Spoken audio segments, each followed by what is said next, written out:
el señor Marcos Urarte, español, de nacionalidad, ingeniero industrial por la Universidad Politécnica de Cataluña e ingeniero de sistemas por la Universidad de Fujitsu Limited en Tokio, Japón, profesor invitado de las principales escuelas de negocio, por ejemplo, MIT,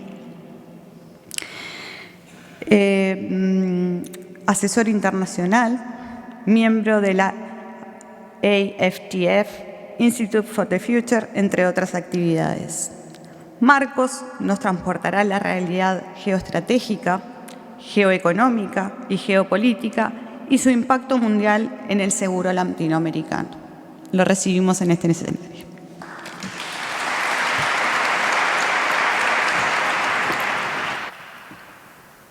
Muy bien, pues muchísimas gracias, Erika. Muchísimas gracias a la Alianza, especialmente a Pascual Jongueras por la permanente confianza que pone en mí, también pues a Ana y a Paula por su amabilidad, por la logística, etcétera. Y yo siempre tengo que dar un recuerdo especial a Jorge Suxo porque le quiero muchísimo y creo que es un impulsor brutal, ¿no?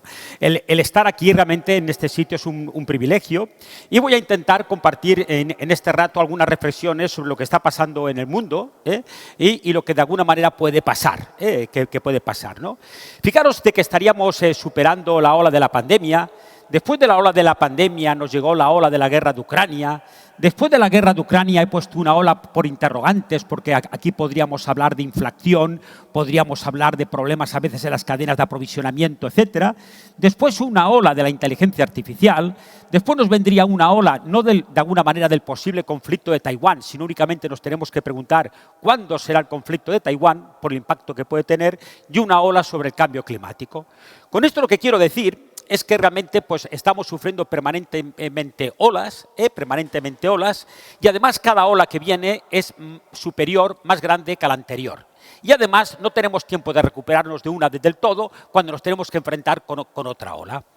He intentado actualizar los 4 jinetes del apocalipsis y hablo de las guerras, de las pandemias, del cambio climático y de la demografía. Con esto lo que quiero decir que a lo largo de la historia del planeta, las 4 cosas que de verdad han cambiado el planeta, que han cambiado la economía y que han acabado con civilizaciones enteras, son estos 4 temas. Y hoy, en mayor o menor medida, los 4 los tenemos encima de la mesa, en mayor o menor medida. Y he incorporado un 5.º jinete, que sería la inteligencia artificial. Realmente ya se ha hecho pues, una referencia muy rápida y se va a ver, pero simplemente voy a dar 2 o 3 pinceladas muy rápidas sobre inteligencia artificial. Estas son unas declaraciones del máximo ejecutivo de Google, en que viene a decir que el impacto de la inteligencia artificial va a ser superior a lo que representó el fuego, la electricidad, etcétera. Yo no tengo ninguna duda, no sé ni cuándo ni cómo, pero no tengo ningún tipo de duda que la inteligencia artificial va a cambiar el mundo, va a cambiar la sociedad y sin querer parecerse muy trascendente, yo creo que va a cambiar a la especie humana.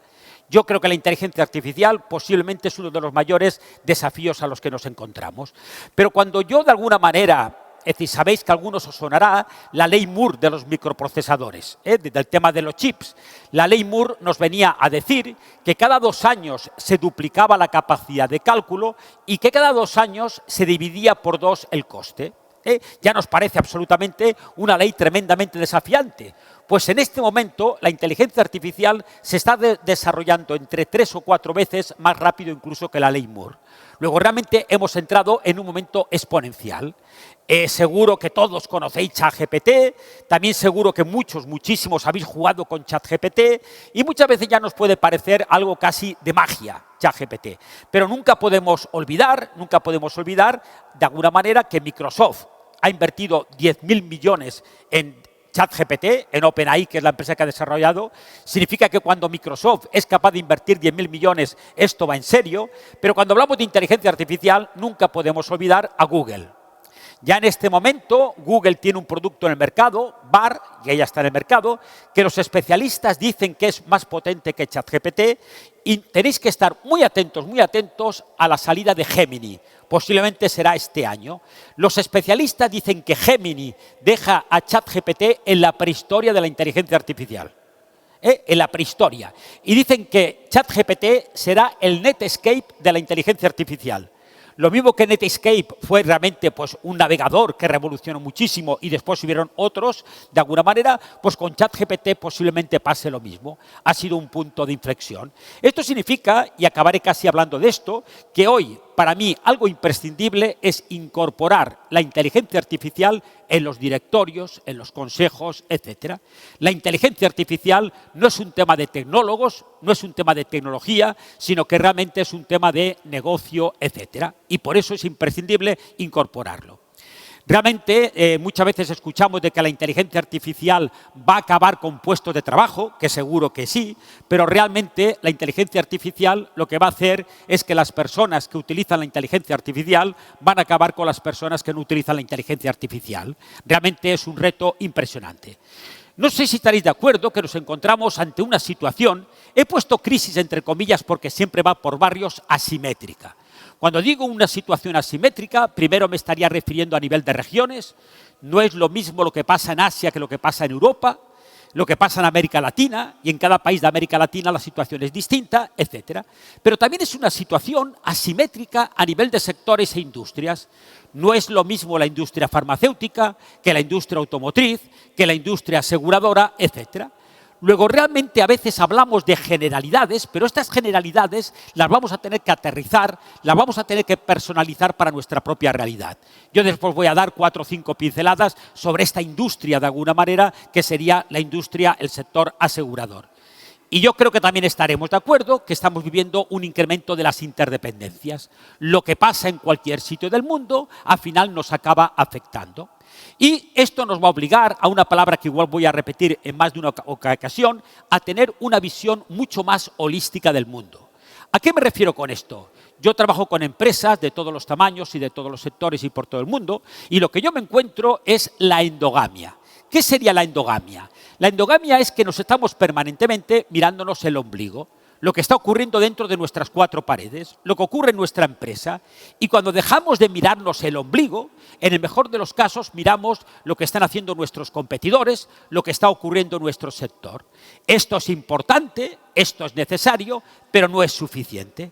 ¿Por qué? Porque algo que también deberíamos haber aprendido es que las innovaciones disruptivas siempre vienen de fuera de tu sector. Las innovaciones disruptivas vienen de fuera de tu sector, que es lo que yo he llamado los intrusos. Y por eso, de alguna manera, vamos a tener que tener esta visión mucho más holística del mundo y una visión mucho más holística de los negocios. A esto, de alguna manera, también que seguro os suena, un poco se le llama el efecto mariposa, en el sentido de que lo que ocurre en cualquier sitio del mundo, al final nos acaba llegando y muchas veces, de alguna manera, pues totalmente magnificado. Soy consciente de que con esto no os doy ninguna novedad, me imagino que a la mayoría o a casi ninguno, pero sí que os voy a dar una pequeña novedad enseguida. Sabéis que hace años que se dice que estamos en un mundo VUCA. Este es un concepto que lo creó el ejército norteamericano en los años 90. Durante muchos años se utilizó exclusivamente en el mundo militar, en el mundo de la geoestrategia. Hace aproximadamente 8 o 9 años empezó a utilizarse en el mundo de las empresas y aproximadamente desde hace 4 años así es un término coloquial habitual. Cuando digo que es un término coloquial habitual, significa de que aparece en artículos en prensa, en entrevistas, en artículos, conferencias, etc. VUCA son las iniciales en inglés de volátil, incierto, complejo y ambiguo, y esto significaría de que el mundo cambia con mucha más rapidez, todo es más imprevisible, mucho más complejo y mucho más difícil de interpretar. Yo creo que estaríamos de acuerdo todos de que el mundo es como este último párrafo que aquí aparece y lo único que hicimos es darle un nombre utilizando el acrónimo VUCA. Pero incluso antes de la pandemia ya habíamos visto de que este mundo VUCA, que ya nos parece tremendamente desafiante, ya había quedado superado. Y el mundo VUCA ha evolucionado y es lo que voy a compartir ahora y para algunos de vosotros, imagino que para bastantes, será la novedad. Y el VUCA, de alguna manera, se convierte en el VIRCAS con 2 cosas al cuadrado. Es en las pocas cosas que se nota que soy ingeniero, que utilizo fórmulas para explicar las cosas. De alguna manera, es un concepto que hemos desarrollado en el Instituto de Estudios Estratégicos de España, que yo formo parte de la Comisión de Prospectiva Estratégica. Incluso la revista de Harvard me ha publicado un artículo sobre este nuevo concepto. Repito que es la evolución del VUCA. Vamos a ver este nuevo mundo. La V continúa siendo volátil como antes. Si os acordáis, la U de VUCA era la U del incierto en inglés. Como este es un concepto que hemos creado en España, la U del incierto en inglés lo hemos convertido en la I del incierto en español. Y hemos añadido otra I más. Por eso la I está al cuadrado. Que está al cuadrado significa de que hay dos. La I que hemos añadido es la inmediatez. ¿A qué me refiero con la inmediatez? No hay un solo día en que en el mundo no ocurra algo que pueda tener un gran impacto económico, político, social. Los hechos ocurren sin cesar. No hay tregua. Una ola, otra ola, otra ola. La R sería ruido. ¿A qué me refiero con ruido? Estamos permanentemente bombardeados con información y con desinformación. Y nos cuesta muchísimo discernir una de la otra. Vamos a tener que aprender a tomar decisiones en este entorno permanente de ruido. La C continúa siendo complejo como antes. Si os acordáis, había una A que era ambiguo y hemos añadido otra A más. Por eso la A está al cuadrado, porque hay dos. La A que hemos añadido es la aceleración. ¿Qué significa aceleración? Todo cada vez va más rápido. Y la S sería simultaneidad de disparidades. ¿Qué es la simultaneidad de disparidades? En el mundo están ocurriendo de forma simultánea hechos absolutamente divergentes, con lo que no tenemos una tendencia clara de hacia dónde va el mundo. Y esto nos va a obligar de nuevo a estar permanentemente interactuando con el entorno. Muy bien, sabéis que cada año se celebra el Foro de Davos, que posiblemente sea el foro más importante económico. Este año se celebró a final de enero y antes del Foro de Davos se crean unas comisiones, unos grupos de trabajo. En este último Foro de Davos yo fui el representante español en una comisión, en un grupo que fue vulnerabilidades de una economía globalizada. Lo que nosotros trabajamos en los grupos de trabajo es lo que después va al Foro de Davos. Voy a compartir con vosotros algunas de las conclusiones y si a alguien le interesa el informe completo, solo tenéis que pedírmelo, si a alguien le interesa el informe completo. Vamos a ver algunas de las conclusiones. Una de las conclusiones en Davos es que el COVID no va a ser la peor pandemia a la que nos vamos a enfrentar. El COVID no va a ser la peor pandemia. Y sin querer en absoluto ser alarmista, simplemente que os suenen dos cosas que en este momento están encima de la mesa. Que repito, no quiero ser alarmista, pero hoy se está empezando a hablar del virus de Marburg, el virus de Marburg, que sería como una evolución del ébola, y se está empezando a hablar del virus Nipah, que ha nacido entre India y Nepal. Realmente el virus de Marburg, que repito, crea una serie de hemorragias, internas, y el Nipah, el problema que tiene el Nipah es que hoy por hoy todavía no tiene medicación. Hay algunos casos en la India, pero todavía está muy localizado, no significa ni muchísimo menos. Pero sí que vamos a tener que estar permanentemente atentos a posibles pandemias. Como no podía ser de otra forma, en Davos se le ha dado muchísima importancia al cambio climático. Y fijaros, de los 10 principales riesgos identificados en Davos, 6 tienen que ver con el cambio climático y el tema medio ambiente. Serían los que veis en color verde.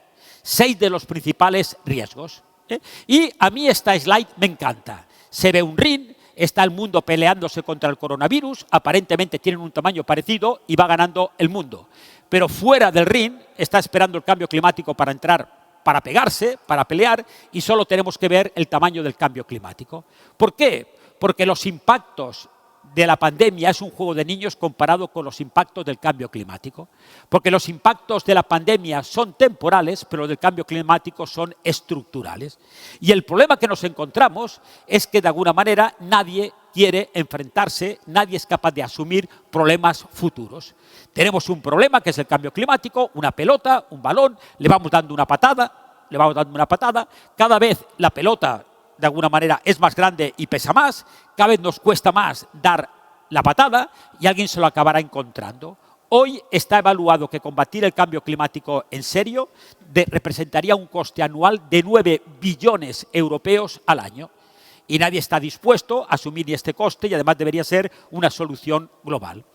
También dos conceptos a los que nos vamos a tener que acostumbrar a escuchar y se le ha dado mucha importancia. Uno es el de policrisis, en el sentido de que nos vamos a enfrentar a diferentes crisis en paralelo, y otro concepto es el de permacrisis.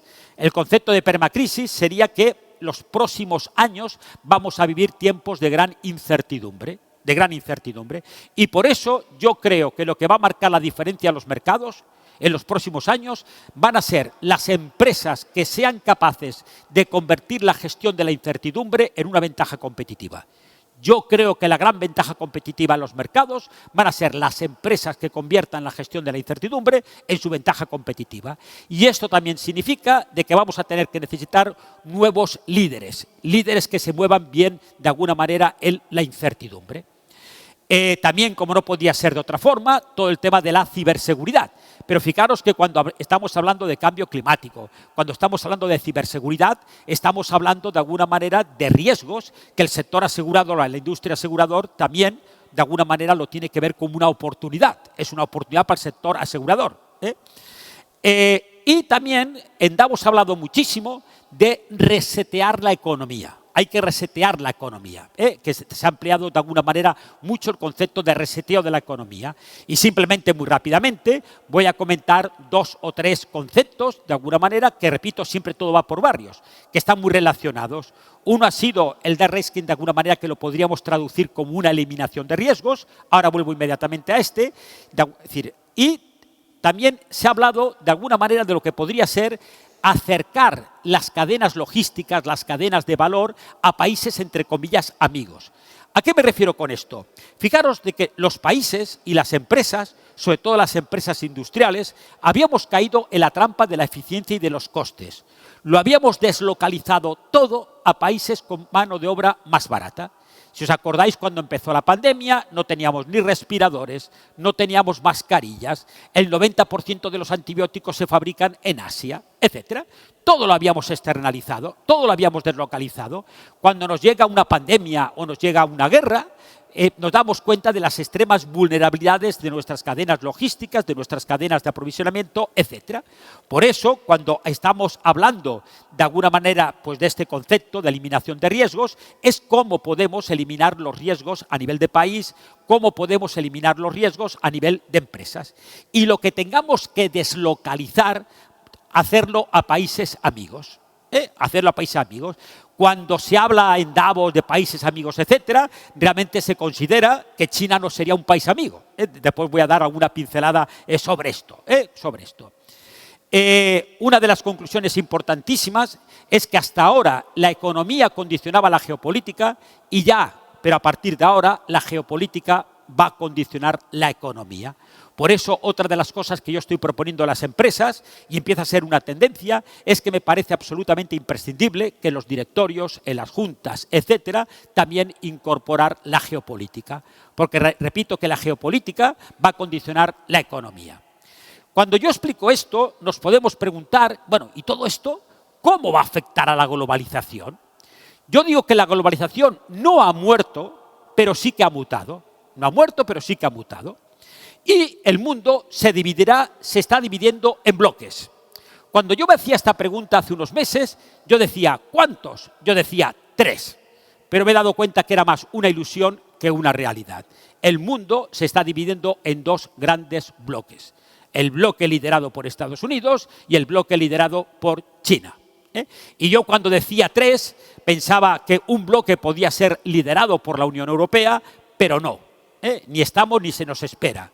De alguna manera, Estados Unidos va a formar parte, Europa va a formar parte del bloque norteamericano y realmente un concepto que hemos empleado es que hemos decidido ser vasallos de Estados Unidos y a eso le hemos llamado la servidumbre voluntaria. Cuando hablamos de bloques, no estamos hablando de bloques geográficos, porque, por ejemplo, Corea del Sur, Japón, Australia, hoy formarían parte del bloque norteamericano. Rusia, Irán, Pakistán formarían parte del bloque chino. Y a modo de ejemplo, pongo 2 banderas, podría poner muchísimas más, pongo la bandera de India y de Serbia, es a modo de ejemplo. Y después vas a ver una serie de países que no van a formar parte de ningún bloque de forma permanente y se van a alinear con un bloque o con otro dependiendo del momento y del interés. Por ejemplo, India sigue comprando gas y petróleo a Rusia, pero tiene extraordinarias relaciones con Estados Unidos. Serbia es un país aliado de Rusia, pero quiere entrar en la Unión Europea. Luego van a haber 2 bloques y después países que se van a alinear con un bloque. Dentro de estos bloques va a haber mucha globalización, pero va a haber mucha menos globalización interbloques. Seguro que de alguna manera sabéis, es decir, de alguna manera conocéis los BRICS, que sería el acrónimo de Brasil, Rusia, India, China y Sudáfrica, que esto se creó como una especie de contrapoder al G7. Al G7 podríamos decir que sería el grupo occidental y se crea este grupo. Hace un mes acaba de ser la reunión anual de los BRICS y se han tomado varias decisiones, pero dos importantísimas, importantísimas. Una es que a partir de enero del 24 se incorporan 6 países. Se incorporan Arabia Saudí, Emiratos Árabes, Irán, Egipto, Etiopía y Argentina. Argentina porque es una apuesta personal de Lula. Se incorporan 6 países y además se ha decidido potenciar muchísimo a este banco que veis aquí, que sería el contrapoder al Banco Mundial, porque el Banco Mundial lo controla Estados Unidos. Simplemente fijaros que estos ahora, el nuevo BRICS, a partir del 1 de enero del 24, va a tener casi el 45% del petróleo del mundo, lo van a gestionar, y más del 50% del gas. Aparte de tener una población enorme, etcétera, con lo que vemos cómo el mundo se está fragmentando.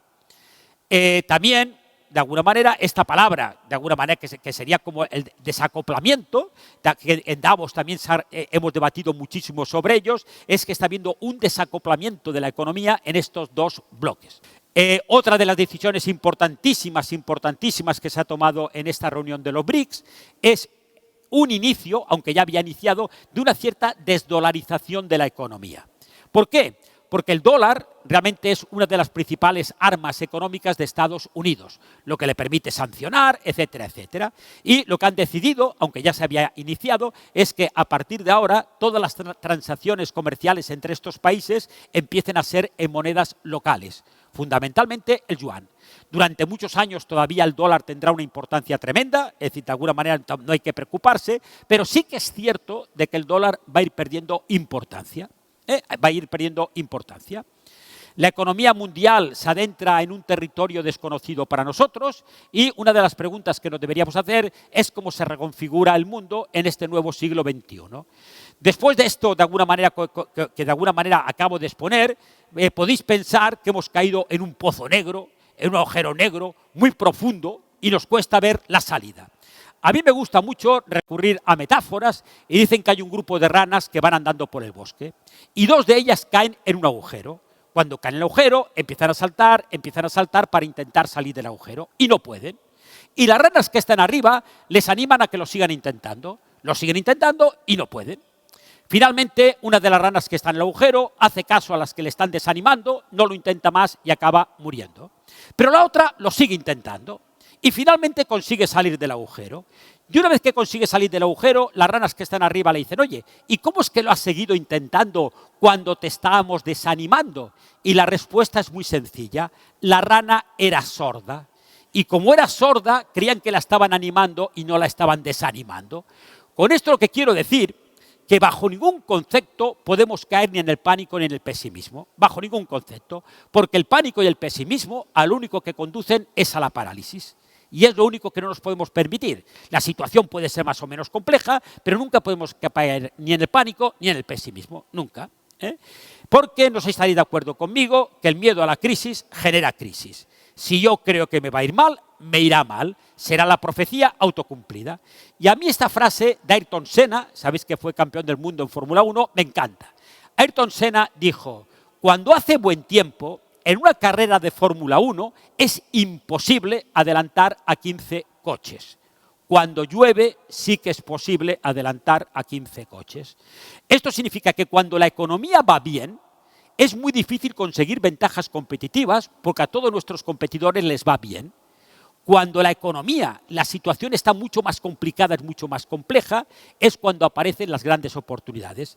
En estos tiempos de incertidumbre, en estos tiempos de complejidad, es donde realmente aparecen las grandes oportunidades. Sois muy jóvenes, no habíais nacido, pero en 1964 existía la Unión Soviética. Había un presidente que era Khrushchev, lo destituyeron y lo sustituyó Brezhnev. Y le dejó 2 cartas escritas. Le dijo que cuando tuviese un primer problema utilizara la primera carta y cuando tuviese otro problema utilizara la segunda carta. Y Brezhnev se guardó las cartas. Como es normal, al cabo de poco tiempo empezaron a aparecer los problemas. Y Brezhnev dijo, hombre, voy a abrir la primera carta. Abrió la primera carta y esta primera carta decía: échame la culpa de todo. Perfecto. Brené dijo que los problemas eran del anterior. Esto lo hacen todos los políticos. Llevan 20 años gobernando y todavía es la herencia recibida. Y tú piensas, ¿cuándo te tocará a ti? Pero oye, el tema al final se acabó solucionando.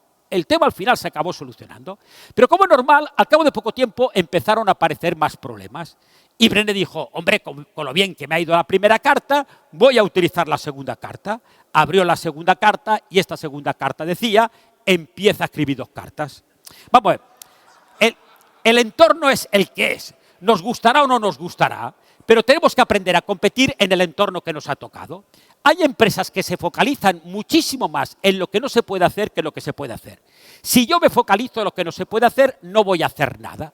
No perdamos 2 segundos en aquello que no depende de nosotros y no perdamos 2 segundos en actuar en aquello que sí que depende de nosotros. Abandonemos el valle de las excusas y de los lamentos y vayamos al valle de las acciones y de las oportunidades. Muy bien. Por la importancia que hemos dicho que tiene, es decir, voy a dar 4 pinceladas por tiempo, porque esto de alguna manera doy seminarios de 8 horas. Vamos a dar algunas pinceladas sobre geoestrategia y geopolítica. Pongo uno muy antiguo por confidencialidad. Yo formo parte del grupo de reflexión estratégica del Estado Mayor de la Defensa de España y nosotros recibimos cada mes los informes de inteligencia de los países aliados y nos dedicamos a la prospectiva a nivel de país. Yo lo único que he hecho es todos esos conocimientos a nivel de país, lo que hago es aplicarlos a nivel de las empresas, aplicando la prospectiva estratégica a nivel de la empresa.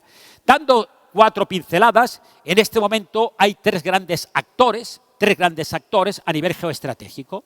No tenéis ningún tipo de duda que podrían ser Estados Unidos, Rusia y China, los 3 grandes actores. Y realmente, pero tenemos que pensar, yo creo que esto de alguna manera es como lo tenéis que contemplar el mundo como un enorme tablero de ajedrez, en que hay 3 jugadores, pero van a quedar 2 jugando la partida, y van a ser Estados Unidos y China. Esto significa de que todo lo que pasa en el mundo, forma parte de esta partida global. No hay nada aislado, ni la guerra de Ucrania, ni nada de lo que ocurre es aislado. Todo forma parte de esta partida mundial. Y realmente Estados Unidos, que es un país admirable en muchísimas cosas, fijaros que nunca nos ha engañado. Estados Unidos siempre ha dicho de que no tiene aliados, sino tiene intereses. Luego no hay ningún país en el mundo que se deba considerar aliado de Estados Unidos, porque sus intereses van cambiando. Pero el mundo lo tenemos que contemplar como esta gran partida. ¿Cuál es hoy una zona muy caliente en el mundo? Ucrania. Pero en el fondo es un tema menor. El tema de Ucrania es un tema menor. Pero la zona que más nos debería preocupar en el futuro es el mar oriental de China. Esta es la zona que más nos debería preocupar a nivel geopolítico, geoestratégico, etcétera, fundamentalmente por Taiwán. Realmente Taiwán es irrenunciable para China, y es cuestión de tiempo que Taiwán pase a formar parte de China. Es cuestión de tiempo. Pero hoy por hoy Estados Unidos tiene como una especie de acuerdo militar, de alguna manera, y con Taiwán, y ya veríamos. Pero esta es la zona más preocupante. Tenemos que pensar que por el mar oriental de China pasa el 40% del comercio mundial, y cualquier conflicto en el mar oriental de China, aunque fuera de baja intensidad, realmente paralizaría la economía del mundo. Cualquier pequeño conflicto en el mar oriental de China para la economía del mundo. Simplemente un ejemplo. Sabéis que debido a la política de COVID-0, de alguna manera se confinó la ciudad de Shanghái. Confinar la ciudad de Shanghái significó confinar el puerto de Shanghái. Confinar el puerto de Shanghái significó que el 20% del tráfico de todas las mercancías marítimas se paró, debido a confinar el puerto de Shanghái. Y también sabéis que el 80% del comercio mundial se mueve por el mar, de forma marítima. Luego, fijaros que confinar una ciudad como Shanghái significó que el 20% del comercio mundial se paró. Ahora imaginaros un conflicto aunque fuera de baja intensidad. ¿Cuáles son algunos actores hoy geopolíticos regionales importantes? Turquía. Cuando a veces hablamos de Turquía, uno puede pensar, ¿Turquía? ¿Qué pinta en el mundo Turquía? Primero tienes por la ubicación geográfica, y no nos olvidemos de que Turquía ya fue en su momento el Imperio Otomano. Es decir, que creemos que la historia solo son los últimos 30, 40 años, y el planeta, de alguna manera, lleva muchos años teniendo historia.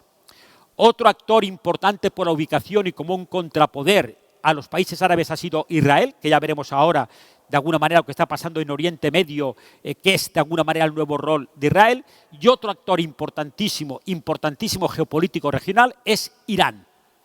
Irán es un país casi de 100 millones de habitantes, tiene un ejército poderosísimo, de alguna manera lidera a una de las ramas de alguna manera del Islam, que son los chiitas, y no nos olvidemos de que Irán fue el imperio persa, de alguna manera, es decir, que no estamos hablando a veces de países que acaben de nacer. ¿Cuáles creemos que tienen que tomar mucha más importancia futura, de alguna manera? Por supuesto, India como un contrapoder a China, India. Ya sabéis que India es el país hoy con más habitantes del mundo, una economía en permanente crecimiento, aunque también creemos que le faltan 20 años para poder alcanzar a China. Y otra de las decisiones que se han tomado en la reunión de los BRICS es que a partir de ahora India se llamará Bharat. Es el nuevo nombre de India, porque el nombre de India lo pusieron los ingleses. Es decir, que si veis Bharat, sepáis que es India. Otro país que está tomando más importancia es Japón, también como otro contrapoder a China. Y aquí tenemos Brasil, pero Brasil con Lula. Un Brasil con Lula o sin Lula son dos países totalmente distintos. Y los que tengáis interés, que seguro que sí, por saber la situación actual de América Latina, cómo hemos llegado a esta situación y cómo puede evolucionar, tenéis que seguir de muy cerca dos iniciativas. Una es el Foro de Sao Paulo, lo tenéis que seguir de muy de cerca. Esta fue una iniciativa de mandato anterior de Lula con Chávez, toda una estrategia de 20 puntos para América Latina, toda una estrategia de 20 puntos, y el Grupo de Puebla. Son dos iniciativas, de alguna manera, que yo creo que hay que seguir para entender lo que está pasando y lo que puede pasar. Porque repito que no hay casi nada que sea casualidad. No hay casi nada que sea casualidad. Un país que creemos que también tiene que tomar más importancia es Arabia Saudí. Fijaros que Arabia Saudí ha sido un país tradicionalmente aliado de Estados Unidos. Fijaros que se ha incorporado en los BRICS, se está alejando de Estados Unidos y se está acercando muchísimo a China y a Rusia. Indonesia. Cuando digo Indonesia, también a veces puede crear como cara un poco, dice, Indonesia.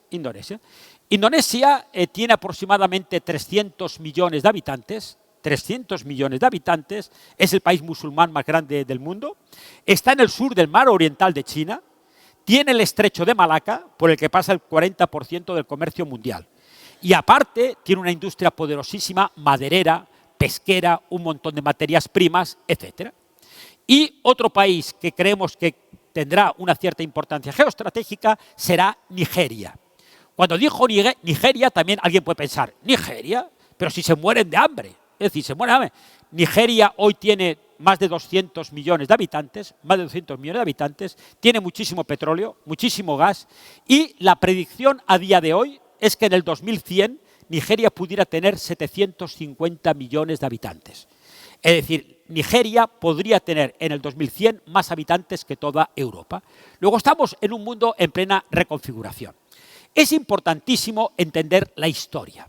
Fijaros que la historia, a nivel geopolítico, este es un concepto clásico, está basado en lo que hemos llamado equilibrios del terror. Un equilibrio del terror es aquel en que las dos partes tienen el suficiente poder para acabar con la otra. Creemos que si las dos partes tienen el suficiente poder para acabar con la otra, creemos que no pasará nada. El gran equilibrio del terror que hubo durante muchos años, y a algunos os sonará, fue la Guerra Fría, donde el mundo se dividió en dos grandes bloques, el bloque liderado por Estados Unidos y el bloque liderado por la Unión Soviética. Cada uno de estos bloques tenían un montón de armas nucleares, miles de armas nucleares, de alguna manera, y creíamos que si los dos tenían esa capacidad de destruir, no pasaría nada. Y cada bloque tenía su aparato militar, la OTAN y el Pacto de Varsovia. Y el mundo funciona así durante muchísimos años. En 1989 cae el muro de Berlín y en 1991 se descompone la Unión Soviética. La Unión Soviética se descompone y se rompe el equilibrio del terror. Y pasamos a una era que ha durado hasta hace muy poco, que le hemos llamado la Pax Americana. Esta era es que, de alguna manera, después de este equilibrio del terror de los dos bloques, solo ha habido un líder político, militar, económico, que es Estados Unidos. Y esto ha durado hasta hace muy poco. Ahora estaríamos en un mundo multipolar, donde aparece ya China no es un país emergente, sino que es una primerísima potencia, y Putin recobra el orgullo del imperio ruso. Y nos preguntamos si después de esta Pax Americana, de este, de alguna manera, mundo multipolar, nos preguntamos si podría llegar la Pax Cínica. La Pax Cínica es por China. Nos preguntamos si después, de alguna manera, del liderazgo de Estados Unidos, el nuevo líder mundial puede ser China.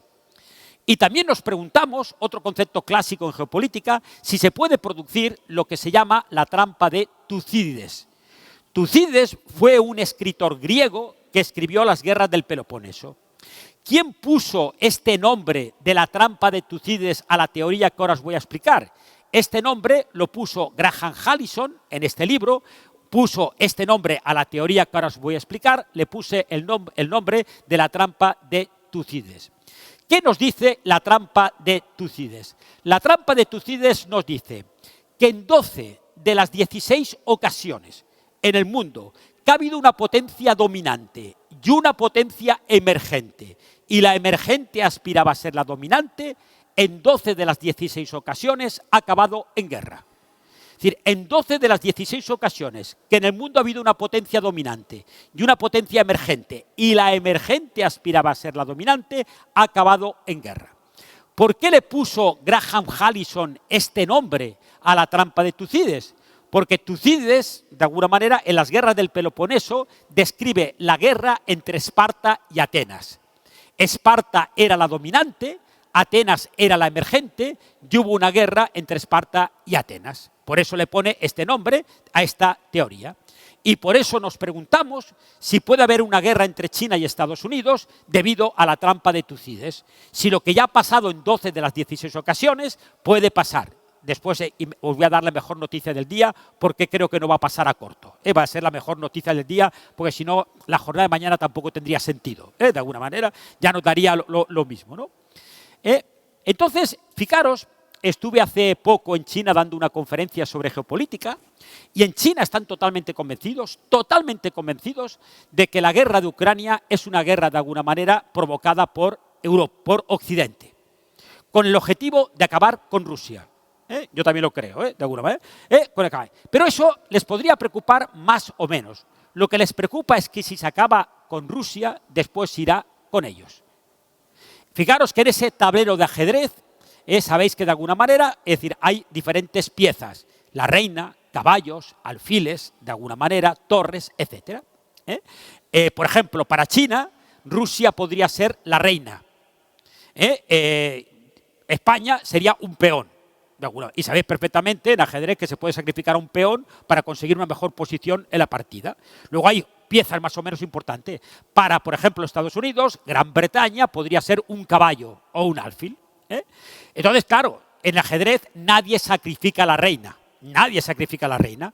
Pues de alguna manera para China, Rusia es la reina, pero dentro de su partida de ajedrez.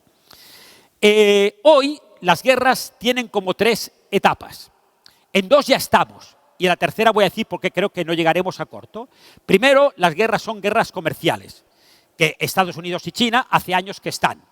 Aranceles, aduanas, etcétera, hace años. Pasamos a la guerra tecnológica, que también hace ya tiempo que están. Y algo que a mí me admira de Estados Unidos es que en la Casa Blanca, dentro de lo que es la Casa Blanca, hay toda una zona en que hay 140 doctores aproximadamente en inteligencia artificial, en computación cuántica, etcétera. La importancia que le dan la tecnología como elemento estratégico. Sabéis que Estados Unidos prohibió Huawei, se detuvo a la hija del fundador de Huawei, se presionó a todos los países de Europa para que no contrataran a Huawei.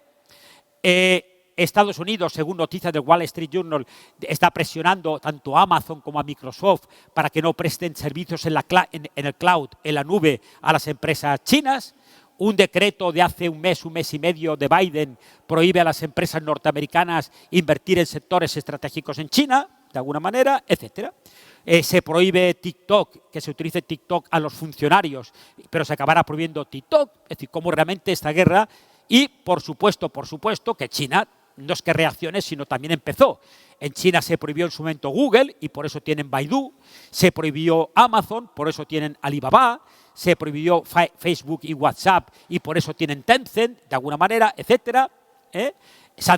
China sanciona a empresas que venden armamento a Taiwán, prohíbe de alguna manera utilizar ciertos microchips, prohíbe exportar galio y germanio, que son dos minerales absolutamente imprescindibles para los semiconductores. Acaba de prohibir, noticia también muy reciente, acaba de prohibir a los funcionarios de China que utilicen el iPhone, y yo creo que lo acabarán prohibiendo. Y tenemos que pensar que para Apple las ventas en China son el 25% de sus ventas, que por muy grande que sea Apple, a ninguna empresa perder un 25% de un día para otro, luego ya estamos en guerra.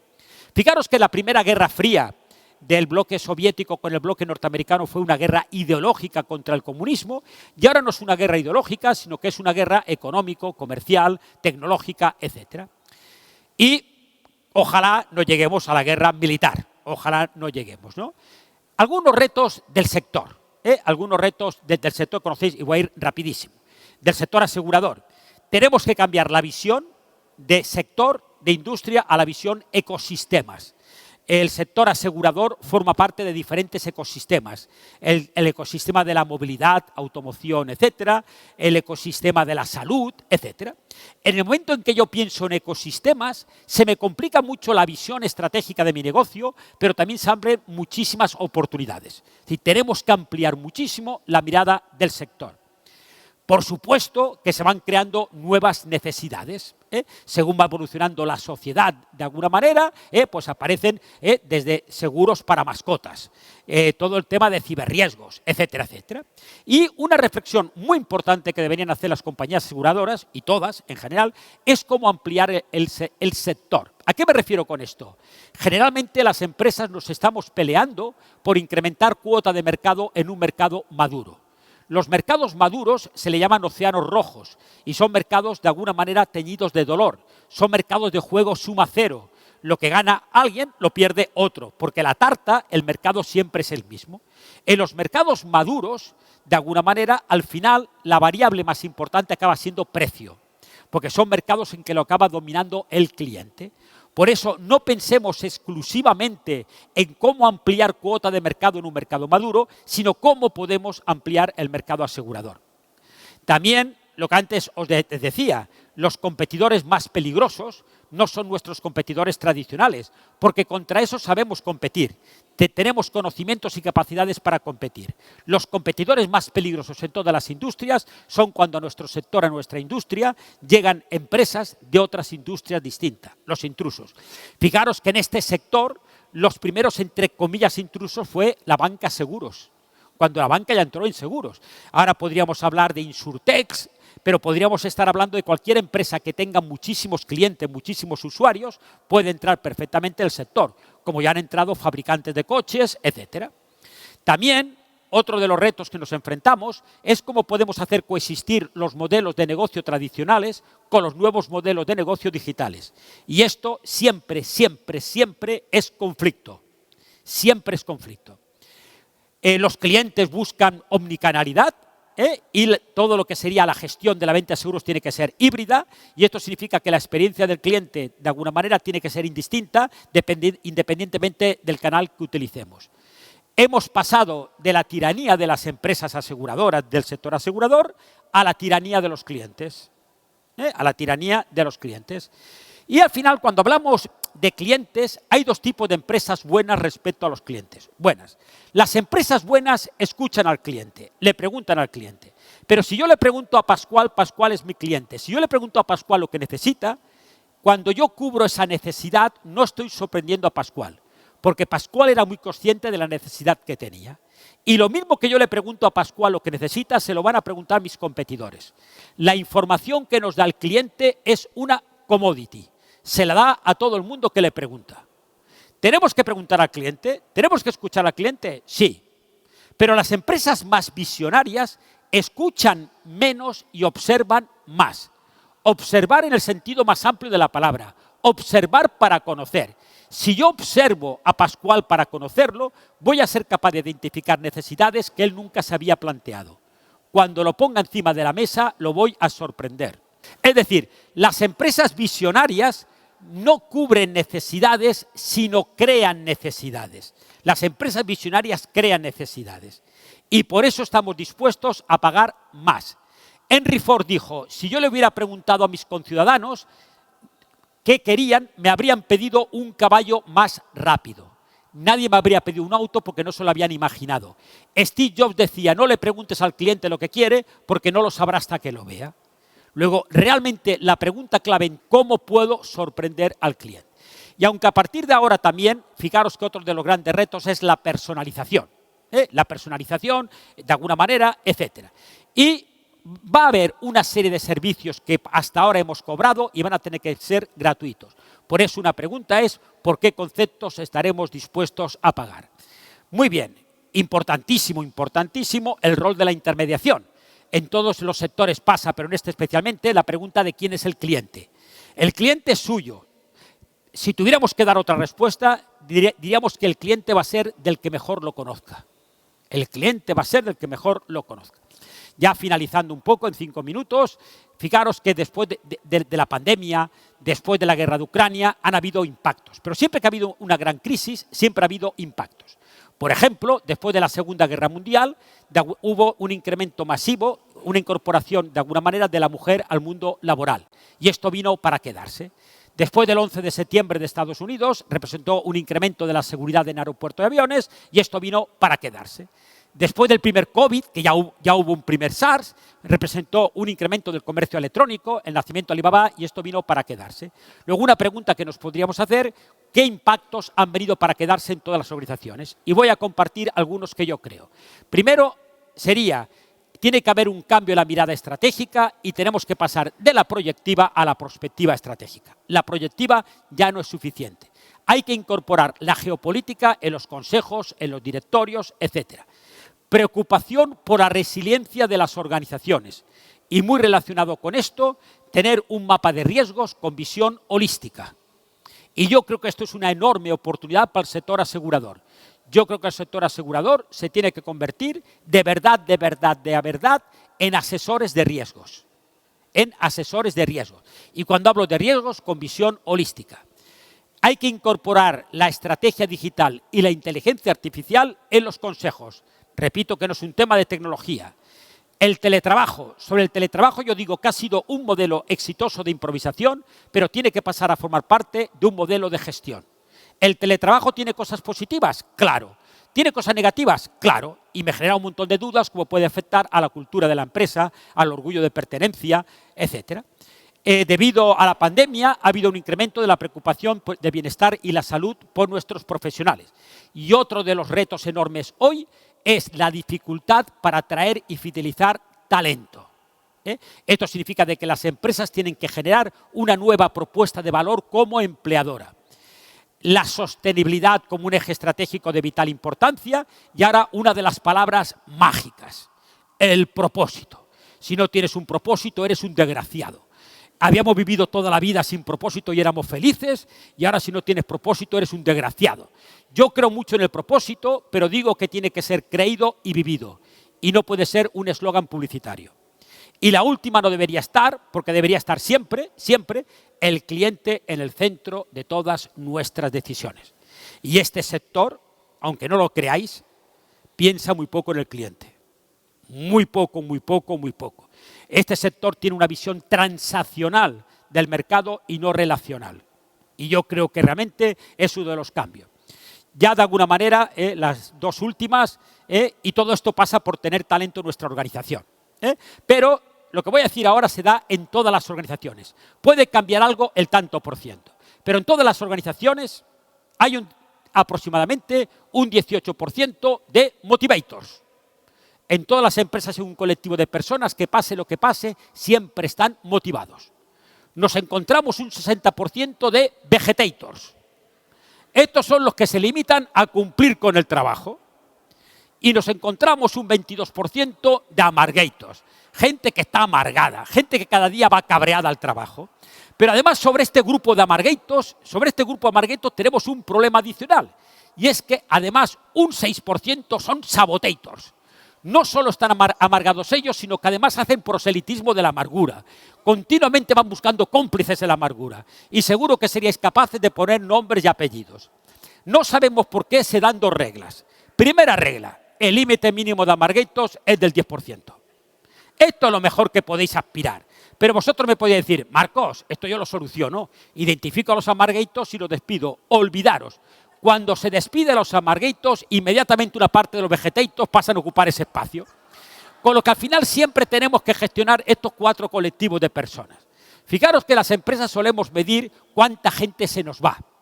Pero ¿verdad que en vuestras empresas, sin decir nombre, hay gente que os encantaría que se fuera? Pues de eso no nos tenemos que preocupar.